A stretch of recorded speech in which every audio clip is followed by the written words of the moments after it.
Good morning, everyone, and welcome to Mountain Harmony Gardening. I'm Kristen, and today is 4th of July, and we're going to do a garden tour.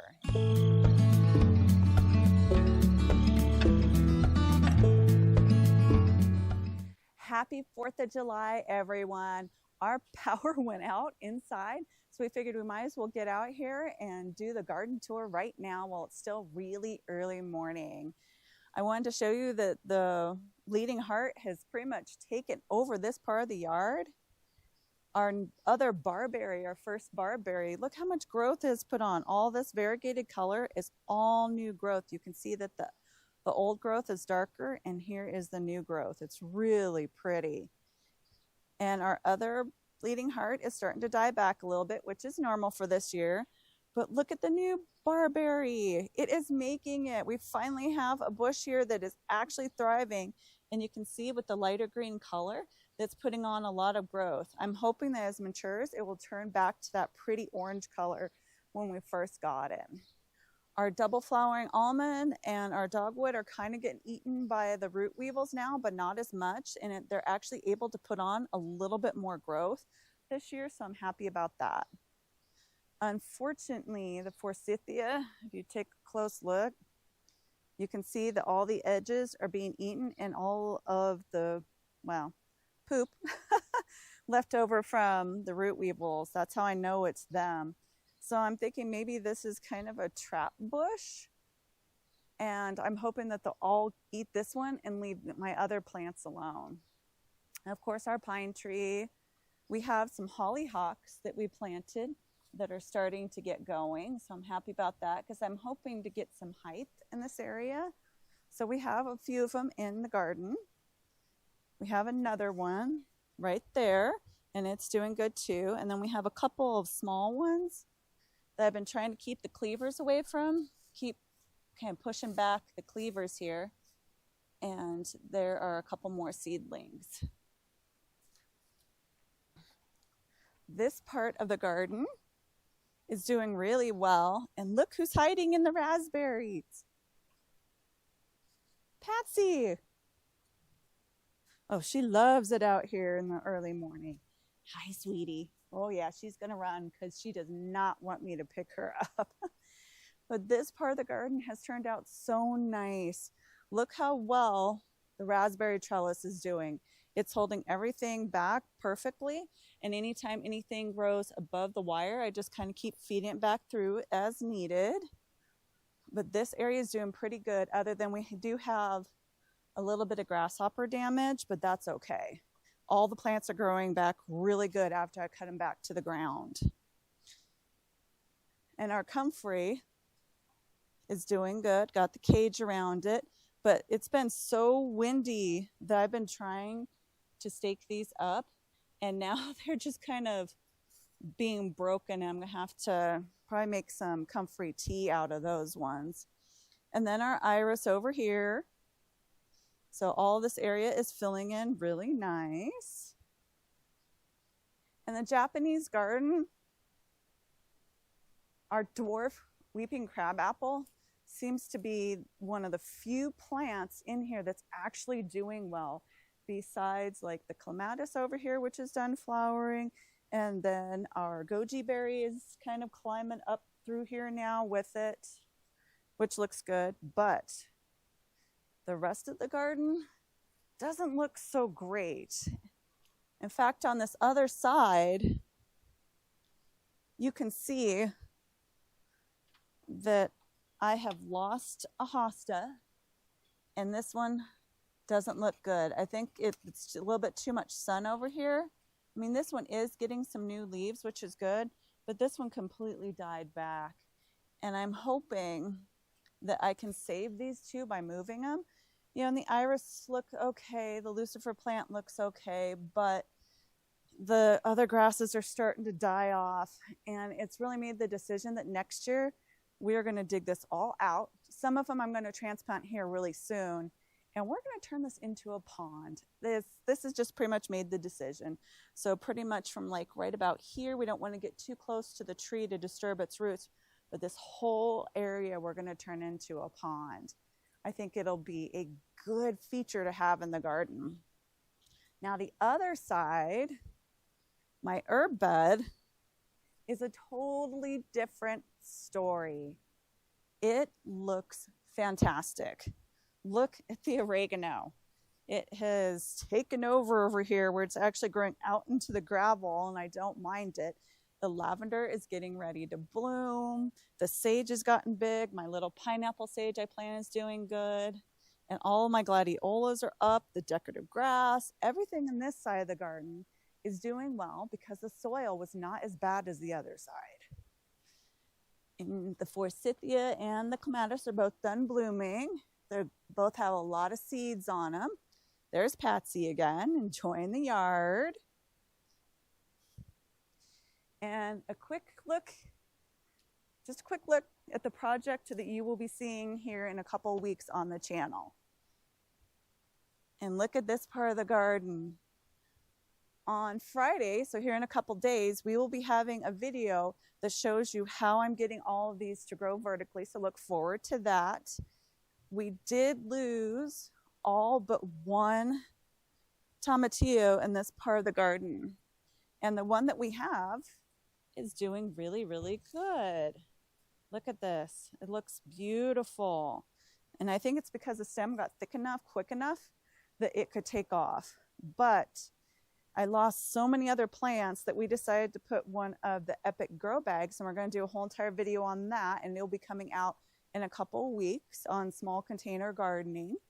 And that one is doing pretty good. And we've lost a couple things in the pockets, but we have so much stuff that I think it's worth it to do the pockets anyways. Last night, I noticed that the fennel was really pushing over my dahlias and everything else here. They were kind of just being bullies and taking over my garden. And I noticed that one of the zucchinis over there was not getting as much sunlight as I liked. It wasn't as big as the other ones. So I decided to take out about half of this.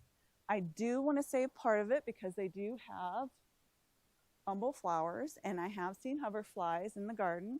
So I want to make sure that I have plenty of food for them. This area looks pretty good. I mean, the collard greens don't look as fantastic as they should, but just like I said, look at all the new growth along these stems. So I told you when I cut these back that they would regrow, and they have.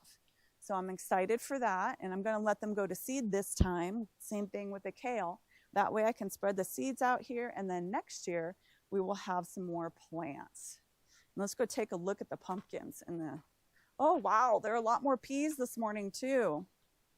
So here are the pumpkins and the spaghetti squash, and you can see that this is getting huge. You'll see in the video on Friday, which I did, I think it was a week ago, how much this has already grown. I have to come out here daily and either weave it in and out or put a clip on it just to make sure that this keeps growing up. And we have our sweet potatoes in a grow bag. And look at the basil. This is the best basil that I have in the whole entire yard, is in this little pot right here. And the marigolds have taken off too. So I know that next year I'll be growing some of these in there again. But look at my king tut peas. Look how pretty they are with the purple pods. Look at that. And I have to kind of push these over and weave these in too. I'll probably have to start clipping them on there because they want to grow vertically, not well, it's not horizontal, at a slant. But I'm really excited that these have finally gotten going. In our area here, our melons are really starting to grow, and I'm happy about that. I did finally replant the cucumbers here and then the other two across the way, because I was watching Brian with Next Level Gardening. He was saying that no matter what your climate is, you can go ahead and plant cucumbers now. So I ran out here and I planted more cucumbers. So I'm like, well, I'll try it. I'll see. You know, usually we don't, it's really hard to get stuff going this time of year and actually have it produce, but I have the seeds. I'm going to try it anyways. So this looks really good. Now we come down to the tomatoes, and we still have that one tomato plant that has some fruit on it, and I will give that to Sebastian probably later on. He always gets the first tomatoes. Cherry tomatoes are his favorite in the garden. But I will be showing you how I prune these in Friday's video, and then how I train each of these to go up onto the trellis. And I've tried different methods of growing where I do like a single leader and then we put them on tomato hook and then we kind of let them down. It doesn't work really well in my climate for some reason. I tried it and I got like hardly any tomatoes that year. And I have found that growing them up this trellis seems to work a little bit better for me. So that's why I do this. And there is our volunteer tomatillo plant. I know for sure that's a tomatillo because it bloomed the other day, and those are tomatillo flowers. I'm really excited that a volunteer tomatillo came up. And there's Lola. Are you eating a grasshopper? I hope you're eating a grasshopper.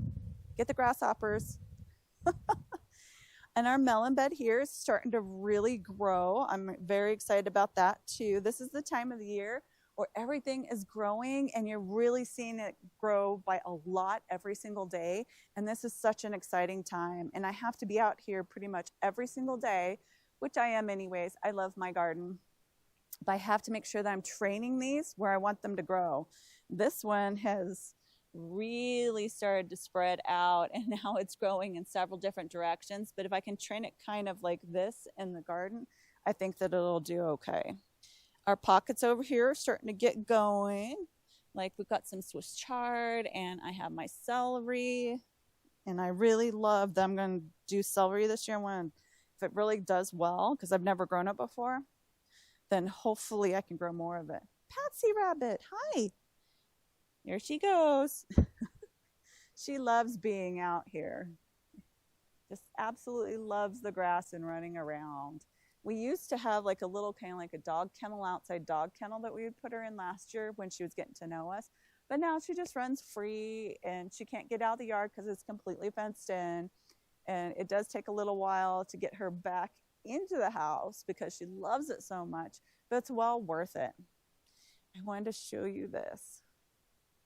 This is a tiger swallowtail. I rescued it yesterday. It looks like it had a bit of a broken wing. And it has been hanging out there since last night. I don't know if it had just come out of its cocoon and it was trying to let its wings dry, but it was not flying very well. But it made it all the way from over to the sage in the Japanese garden over to here.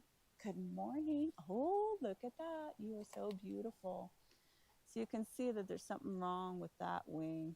But it made it through the night, so I'm hoping that it will be okay. I don't know. But they are so beautiful. I love having those pollinators in our garden. Okay, on to the pepper bed. So we've got a couple of very large sunflowers in here, and I went ahead and left them. I'm hoping that the Landrys can't jump from the fence onto them. We'll see what happens. But the peppers are looking good. They're really starting to put on some nice growth. The ones that I grew are still really small. I'm thinking the seeds just got so old that they really weren't that great of seeds anymore. I'll have to order more next year because I do love these jalapenos from Baker Creek. And this is a problem we're having. Something keeps getting into the garden and is destroying my carrots. I'm not sure I'm going to get a carrot harvest at all because something keeps digging in here. I don't think it's Lola because Lola's been inside the house. I don't know. Maybe I should set up the GoPro out here overnight and see what happens and put it on a time lapse and we'll find out. Another issue that we've been having with this bed is that we have horntail or wood wasps. And you'll notice all of this sawdust down here is how I figured out what it was. Plus I saw the wasps coming in and out and they're making holes in the wood. And when we had all of the bricks here, well, it kind of made a perfect home for them. And also you can see the soil right here.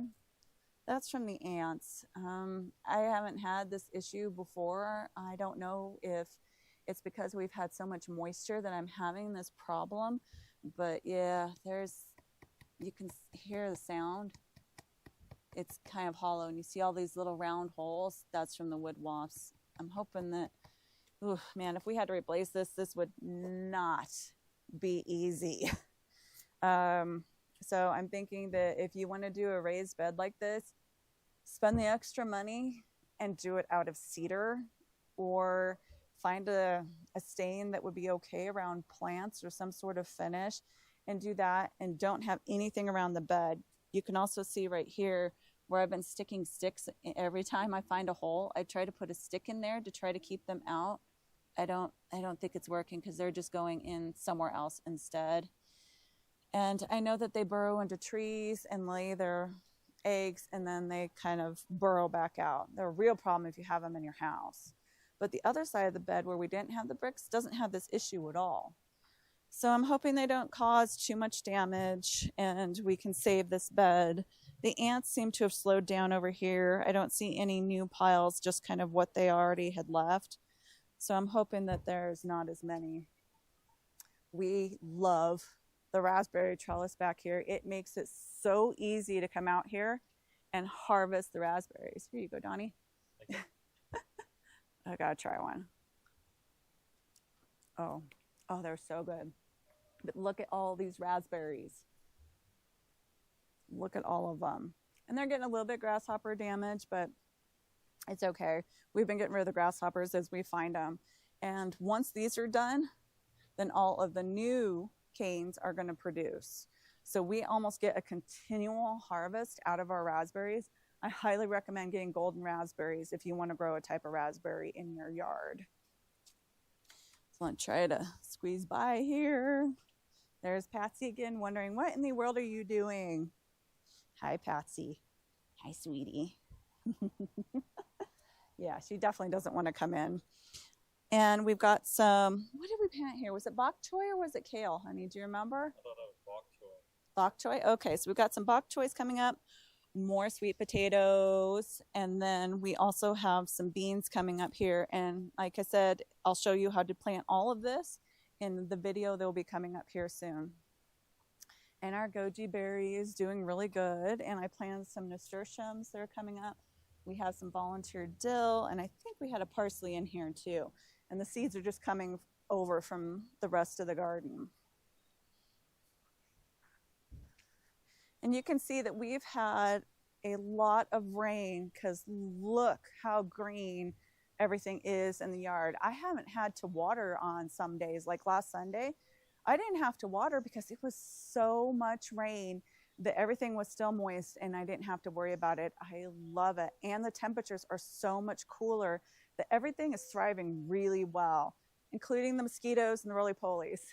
I think I mentioned those in almost all my videos because they've been a huge, huge pain this year. But I think I figured out with the cups that I put around all of the plants that that's the way to go. It keeps them out. So I highly recommend it. If you have roly-polies, put those around. And our deck has some of our planters on it. We moved Granny's bench up onto the deck, and we're going to eventually refinish it because it definitely needs to be refinished. The paint's coming off, and Donnie was sanding on this a little bit. So we're going to refinish that. Oh, and there's Lola Kitty. Hi, Lola. Here's a pretty girl. So that concludes our garden tour. You can see that everything is beautiful and green and growing. And I have probably about 5 videos already filmed, which is 5 weeks of videos. I'm thinking I might start doubling up the videos per week. And then that way you get a bonus video each week, just to try to get through everything that we've filmed, because we've been able to film a lot of videos. So thanks for watching, everyone. Please don't forget to like, subscribe, share, and comment. Happy 4th of July, everyone.